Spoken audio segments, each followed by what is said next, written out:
Good evening, YouTube. You guys are now watching another segment of the Cali Effect, King of Games. And today, we are going to be watching an epic duel. That is right, Trains in 2019, ladies and gentlemen. I would not steer you wrong. Trains have a little bit left in the caboose to be able to compete. Thomas Yang is going to be showing off an insanely powerful Train deck against Heather Lewis in an unorthodox Solomon Great deck. It's actually, it isn't bad. You know, there's certain cards that you can play in Solomon Great that makes your Solomon Great just Solomon trash. And he plays some unorthodox cards that allow him to do some different things, but still wind up with the same great results. So it's really interesting to see. And if you guys want to see your replays on the Cali Effect, then go ahead and follow this screen right here. Make sure you send your replay to duelanalysis@gmail.com. And please make sure that it is a dueling book replay. We are only at this moment accepting dueling book replays. I'm not trying to get a virus, ladies and gentlemen. I hope you guys understand. I would prefer for your deck to be against a meta deck or be a match or just against all of the meta decks. And whether you win or lose, I am trying to see those spicy plays. So go ahead and send me your replays, ladies and gentlemen. Send me what you have and show me what you got. We're going to be starting off with Thomas Yang and Heather Lewis in this rock, paper, scissors about who will win. And it looks like Thomas is going to pick scissors. Heather Lewis with the paper, and this match is already over, ladies and gentlemen. GG, no re, scoop it up. Thomas with the win. Not much else to say after that. We can pretty much go home after that.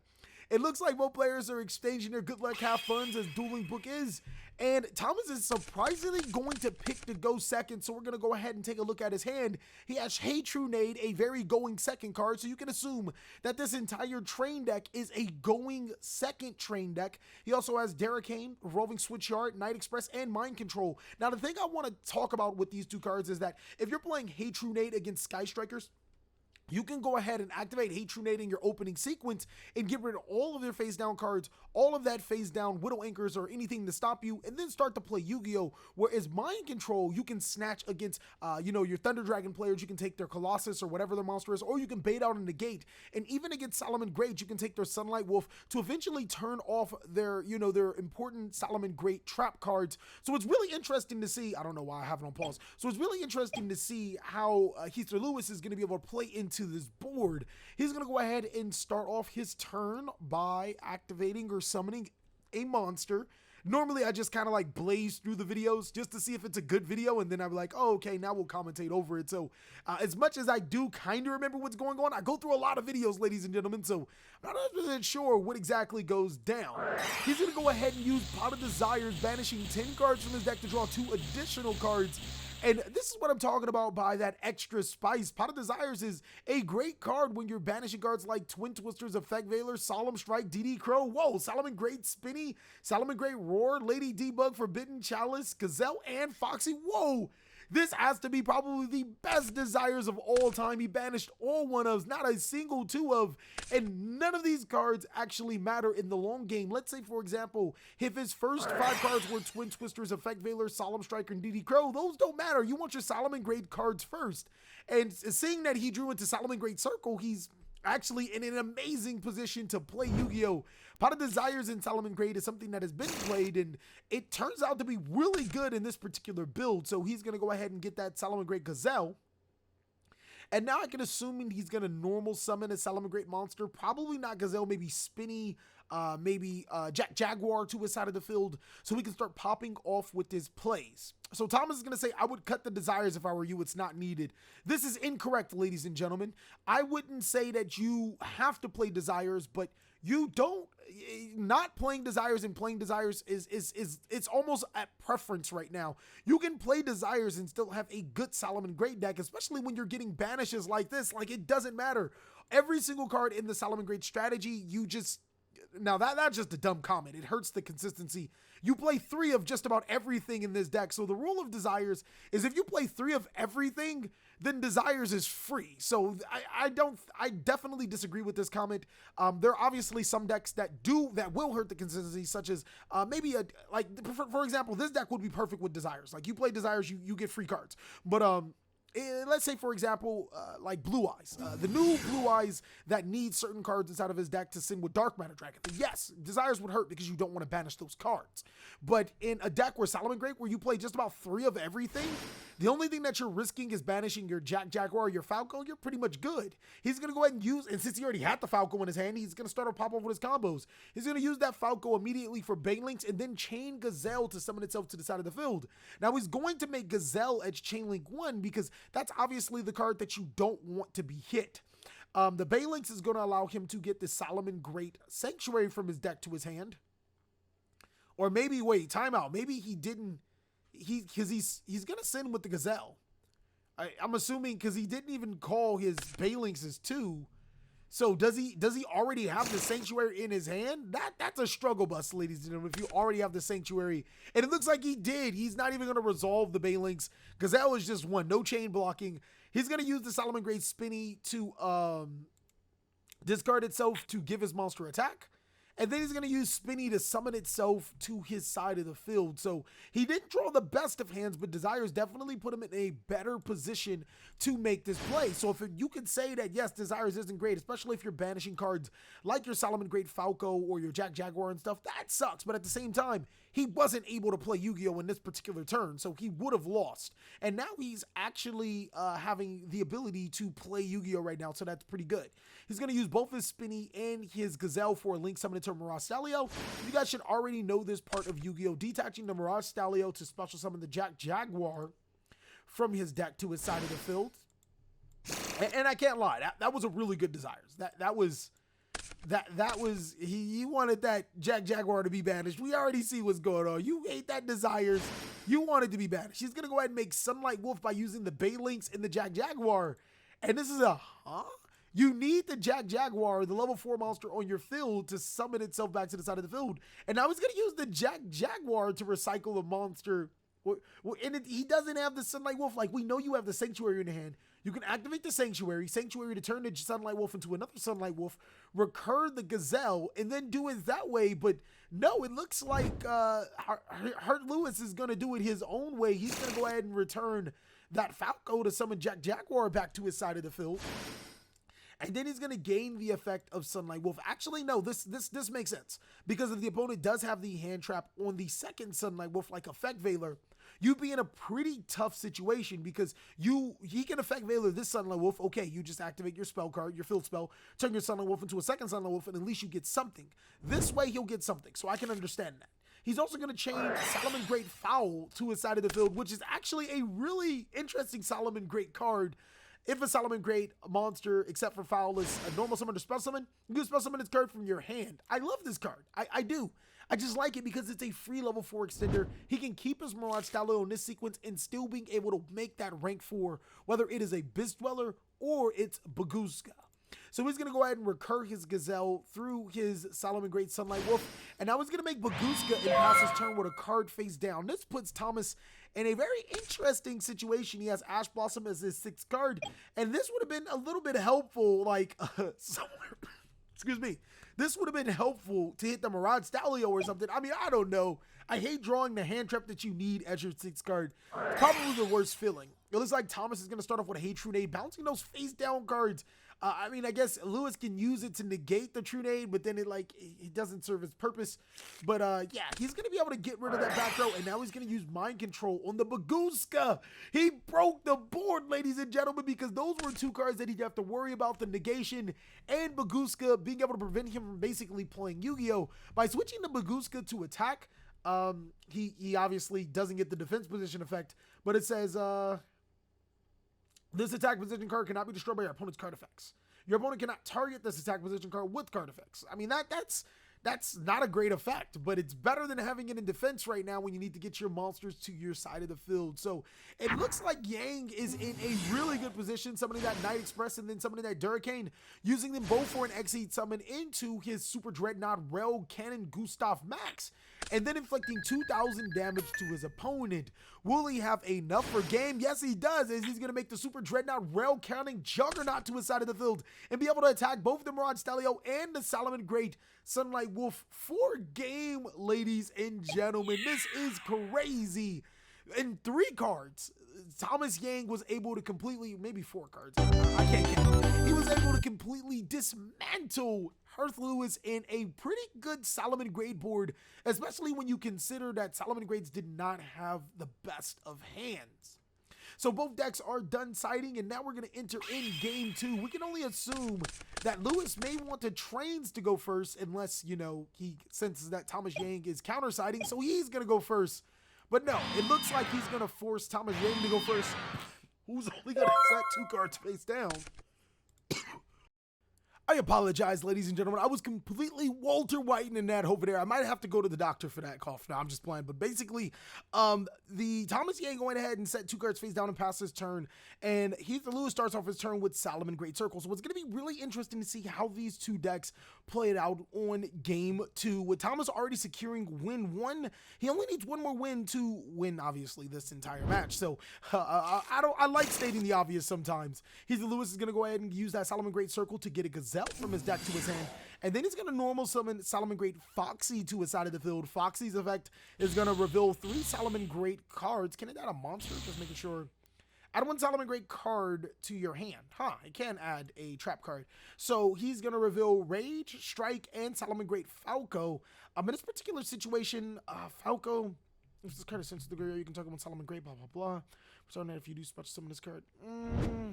I probably would have gotten the Rage. Depending on my hand, I'm pretty sure I could have set up with Rage and Roar in this turn, and would have had some pretty good negates. We saw Thomas Yang play through, 2 negates, Bagooska and the Salamangreat Roar. I want to see him play through 3 negates, the Roar, a Rage, and a Bagooska to the side of the field. He's going to go ahead and use that Foxy for a Link summon. I'm assuming that he doesn't have the hand that he wants.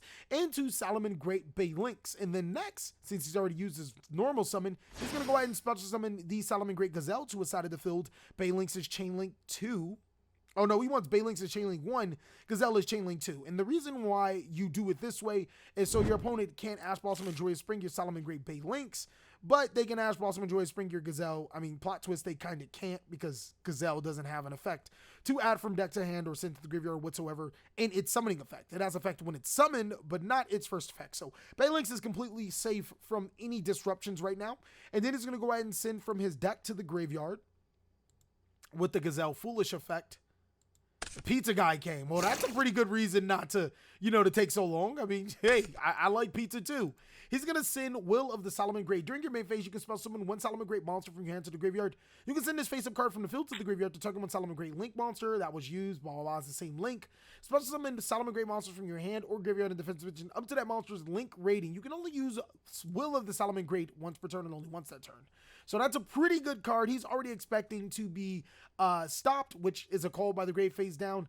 Urgent Schedule won't do anything, but still, that he's already expecting some type of foolery right here. So he's going to go ahead and use the second effect of Salamangreat Spinning.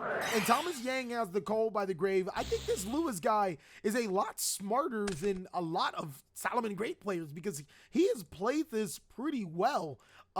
Being able to have resources like Will of the Salamangreat to possibly even bring out his Falco so we can even make a Link for play. Hey, my opponent got lucky with my apologies, with the Hey Trunade in the mind control. I want to see if he can do it again. And that's, if you ask me, that's the correct approach to take Yu-Gi-Oh! Sometimes your opponent just opens the nuts. Don't get discouraged from your opponent opening the nuts. Make them do it again. And if they do it again, then, it is what it is. He's going to go ahead and activate Salamangreat Sanctuary, now having to adjust his play because of the call by the grave. And then he's going to send the Salamangreat Sunlight Wolf to the graveyard for the summon of his second Salamangreat Sunlight Wolf. Now, since Sunlight Wolf is used as a link material, using its own monster, all he has to do is gain the wolf effect to add his Will of the Salamangreats, and he can put more monsters on the side of the field. He's going to activate that Will of the Salamangreat, sending it to the graveyard. Thomas Yang has no responses for this, and he's going to be able to spawn summon 2 Salamangreat monsters to his side of the field. One where Salamangreat Sunlight Wolf points to, or none where Salamangreat, I guess it doesn't matter because he's going to exceed summon where it points to anyway. He's then going to go ahead and use both of those monsters. No, for a Link summon. Whoa. This man is thinking big brain plays for a Nightmare Phoenix to destroy the other one. Duh. Yeah, he didn't go first. So he's definitely skeptical on what Thomas Yang has face down. If you ask me, if it was a second call by the grave, he would have just willed it. I kind of, I can't think of what it would, because if it was a Solemn Warning, he would have used that too. I can't think of any meta relevant cards right now that wouldn't have already been used you know, for you to Nightmare Phoenix. But anyways, he's just playing a little bit on the safe side. I think I would have probably played a little more aggressive, seeing that you probably would have second called by the Grave me by now. You would have hand trapped me by now. I would have lost because of those cards by now. Let me just play it to the best of my ability. He's going to use Urgent Schedule to special summon Flying Pegasus Stampede and Super Express Bullet Train to his side of the field. And Stampede has that effect on summon to make itself level 10, which doesn't really mean anything. He's going to be able to draw a card through the Nightmare Phoenix and as well as add the Gazelle back into his hand. So even with a quote-unquote mediocre board, he still has 2 monsters that can attack over his opponent's monsters. And on top of that, he still has 5 cards in his hand. So that's not like completely terrible. On top of that, the Mirage Stalio would have just... I would have been able to make the Mirage Stalio to bring the Jack Jaguar to my side of the field, but something like Wolf's already on the side of the field. It doesn't really matter. He's going to use Falco's effect to set the Will of the Salamangreat back to his side of the field. And I hope that he has some form of disruptions in his hand. He has 2 cards face down additionally to his Will of the Salamangreat. So it looks like he'll be able, even with the not so great monster present, he might be able to do something. Trying to figure out why he didn't attack. Does it make him like some type of attack? Special summon. Wait, why didn't he attack? That don't make no sense. Why didn't you attack? This is 0 defense during the end phase. I don't. Why didn't you? He didn't have anything. Why would you? Did you? Can you not attack? Okay, I'm pretty sure you guys in the comment section will be able to tell me, hey, Cali Effect, he couldn't do this because, or just say if it was a complete goofy goo bird. This time around, Thomas Yang actually has the mind control for the Sunlight Wolf, which is an amazing play. Lewis is forced to use one of his card effects right here, right now, or lose his Salamangreat Sunlight Wolf. If he has the Roar, then go ahead and use Roar to destroy these 2 cards. If he has Rage and Roar, use the...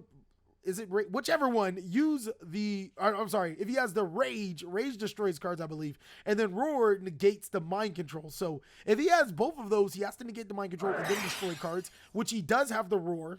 Did I say it right? Yeah, I think I said it right the second time around. He's going to use the Roar to negate the mind control and then just hope that you have the Rage face down. I mean, which kind of doesn't matter because Thomas is kind of loaded in this front. I'm still trying to figure out why didn't you attack? Like, what is going on? I don't think that there was a single card that prevented you from attacking. I'm not seeing it right now. What are you doing? And he only has 1,000 attack. He has 1,800 attack. He has 0 defense. You cannot declare attacks. I don't understand. I don't understand why he didn't attack. I am so confused. I'm lost. I would at least try to attack, even if there was something preventing me. I mean, you guys know me. I'm a bad player sometimes. So he's going to go ahead and make a Nightmare Phoenix on his own, obviously destroying the other face down card that Heath Lewis does. And just like how Lewis had his pointing to a Salamangreat Sunlight Wolf, he's going to be able to have that co-link, so he's going to be able to draw a card. So Lewis is in a tough spot. If that is a Roar, please, if that was a Rage, you should have used that on the 2 monsters. Don't try to play me. You knew that he had a Nightmare Phoenix. It's a generic link card. Please tell me that is not it is a freaking Rage, lady. What are you doing? You knew he was gonna make the Nightmare Phoenix. You knew it. You knew it. You there was like no way. You knew it. After he mind controlled, you knew. What are you doing? Oh my God, that is definitely a what are you doing play. I mean, yeah, I guess there was the off chance that he didn't make the Nightmare Phoenix, but you just basically gave him another draw. So if his hand wasn't this, you basically just gave this to him. Oh man. So imagine if the Ash Blossom was his first card. He would have probably drawn it. If he would have drawn into that, I mean, come on now. You play Yu-Gi-Oh! So he's going to normal summon the Night Express and then special summon the Super Express Bullet Train. Use both of those monsters for an Exceed summon into, you guessed it, the Gustav Rail Cannon. And then Exceed summon on top of that again into a Dreadnought after detaching to inflict 2,000 damage to your opponent. This is how you win with trains in 2019, ladies and gentlemen. You make Super Dreadnought Rail Cannon Juggernaut and inflict an insane amount of damage after inflicting 2,000 more. As long as you can inflict 6,000 damage to your opponent in 1 turn, which Juggernaut can do because Link monsters can't be in defense, then you have this, ladies and gentlemen. Oh my God. Let's get you into that deck profile, though. All right, ladies and gentlemen, so on to the deck profile. Thomas is running 3 copies of Ash Blossom and Joyous Spring. I feel like this is actually the correct number of hand traps and the correct hand trap to run, because Ash Blossom and Joyous Spring does hit so many decks across the board. You're not always expecting to play meta, and a lot of times when you're not always expecting to play a meta, Ash Blossom and Joyous Spring is the way to go. But if you guys are expecting to play more meta, or just want a different flavor of the month, Effect Veiler is a tough. If Effect Veiler is number 2, then it is a hard number 2. It's not going any lower. Because it can be number 1 easily. Effect Veiler hits almost just as many as matchups, but can also hit it can hit better cards. Like Ash Blossom and Joyous Spring can't stop Sunlight Wolf. Effect Veiler can. Ash Blossom and Joyous Spring just has better applications against certain matchups. So either one of those could be played. Next is Flying Pegasus Railroad Stampede. If this card is normal summon or special summon, you can target one Earth Machine monster in your graveyard, except for itself. Special summon it in defense position, but negate its effects.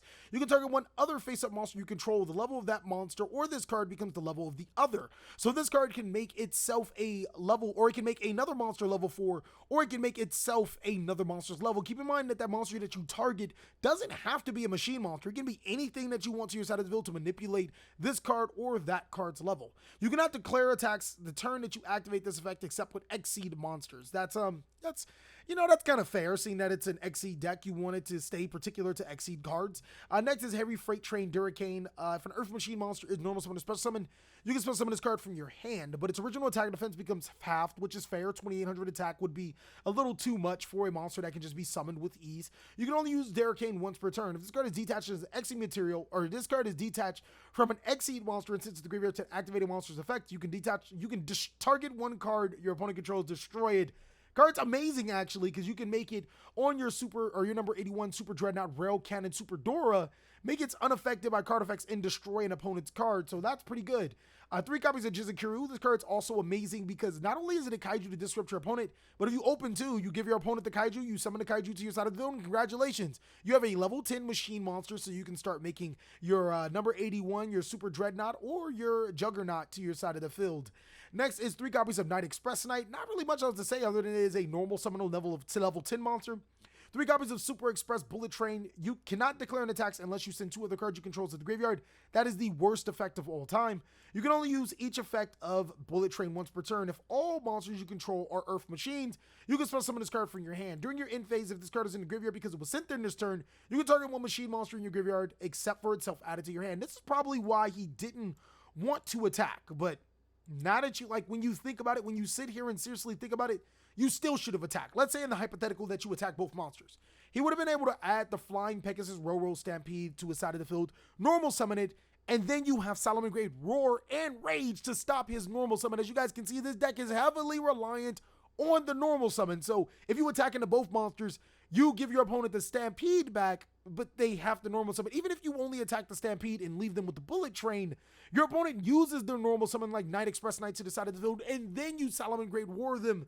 I just don't even know why he didn't attack at least one of the monsters, if not both. I talked to my boy Thomas about it. He was like, the correct play would be to roar on the standby phase instead of attacking. But I don't think that that's a bad idea. That would have been way better than what he would have did. I probably would have just attacked both monsters and then made you waste your normal summon and then got over you and be like, what are you going to do now? You need more extenders. He also has plays 3 Called by the Grave. That's pretty standard. And then the 6 cards of the Spice, allowing him to go second, is 3 Hey True Nade for back row disruption and 3 Mind Control for monster disruption. He has 6 copies of monster and spell and trap manipulation. He'll be able to play Yu-Gi-Oh! Even if he does go second. 3 copies of, and on top of that with little hand traps, 3 copies of Pot of Desires. You run 3 of just about everything. Pot of Desires is practically free in here. Actually, you run 3 of everything. Pot of Desires is free in here. He runs 3 copies of Revolving Sitchard. If a level 10 Earth Machine monster is normal summoned or special summoned to your side of the field, you can activate its effect. Your opponent takes no battle damage, or takes no battle damage for the rest of the turn, even if this card leaves the field. You can also spell summon one level 4 Earth Machine monster with 800 or more attack from your deck, and if you do, it becomes level 10. You can send 1 card from your hand to the graveyard, add 1 level 10 machine monster from your deck to your hand. So this is really good for not only being able to tutor out the Stampede. There was actually another level 10 or level 4 Earth Machine monster that could be summoned off this card, and I think it gets you a search or recursion from your graveyard. I'm not 100% sure which one. And I think that that's pretty good, but the way that Thomas has this deck built, this is actually pretty cool. I probably wouldn't change anything in it. It's a very awesome deck. He also runs the Mecha Hornet drones to turn it into one of his Sky Striker cards, which is free links, 3 Twin Twisters, and then 3 Urgent Schedule. If your opponent controls more monsters than you do, special one level 4 or lower and 1 level 5 or higher machine monster in your deck in the 5th position, but negate their effects. You cannot declare an attack the turn you activate this card except for machine monsters. If this card is sent to the graveyard, if the set card is sent to the graveyard, you can add 1 level 10 machine monster from your deck to your hand. So pretty good. In certain situations, I guess you can Twin Twisters yourself, destroying your opponent's card and this card to search a level 10. So I really can't complain with that. One thing I want to say is that he doesn't run terraforming, which in essence, I don't think it's necessarily needed. Revolving Switch Art is good, but probably not that good to dedicate resources to. For a side deck, 3 Side Frame Gear Gammas, we can only assume that this is, obviously for pesky hand trap decks or, when he wants to negate monster effects. Shadow Beast, Shadow Dragon, he sides into the Shadow Engine. 3 copies of Infinite Impermanence and 3 copies of Red Reboot. One thing I really want to point out to you, Thomas, is that you don't run Skill Drain. Skill Drain is really good. Like, I don't, maybe I'd cut an Impermanence. I don't know exactly what I would cut. But Skill Drain will win games against a lot of the decks. Sky Striker, Salamangreat, Thunder Dragon. You Skill Drain them, you're set to go. And on top of that, you have monsters that have restrictions. This card's attack becomes 0, but under Skill Drain, it's a normal summon of 3k. This guy needs to send 2 other cards to the graveyard to attack, but under Skill Drain, he can just attack freely. You have so many situations where you can just summon 3,000 monsters to your side of the field, and your opponent is hampered by Skill Drain. Now, I'm not saying putting in the main deck. Heck, I'm not even saying maybe consider putting in the side deck. I'm saying consider that card. Next, he runs 2 Sheki Naga, 1 Abyss Dweller, 1 number 81, 2 copies of Rail Cannon Juggernaut. This can be made with both the Super Dora and the Gustav Max. Nightmare Phoenix, Nightmare Unicorn, Pentastag, which is really, really good. It inflicts piercing damage to your opponent. So, yeah, that's pretty much going to get you game, even if your opponent has defense position monsters. Cleave Genius, Hayate, Kagari, Kana, and an Underclock Taker, which is also really good for reducing opponent's monsters' attack when you make that Super Cannon Juggernaut. Basically, the basis of this deck is that you want to summon this card and you want to go for a game. If you're making Pentastag, then you're going to attack your opponent's monsters and then inflict a huge amount of damage because it's a 6,000 beater. If your opponent has monsters that are attack position, multiple link monsters, this card will probably do it on its own with Gustav Max, but you also do have Underclock Taker just in case. Thank you guys so much for watching another segment of the Cali Effect. I really hope you guys enjoyed this video. I also want to give a mad special thanks to every single one of my Patreons. Without you guys, videos like this would not be possible. Please like, comment, subscribe, but most of all, enjoy. I hope you guys are having a great day like I am.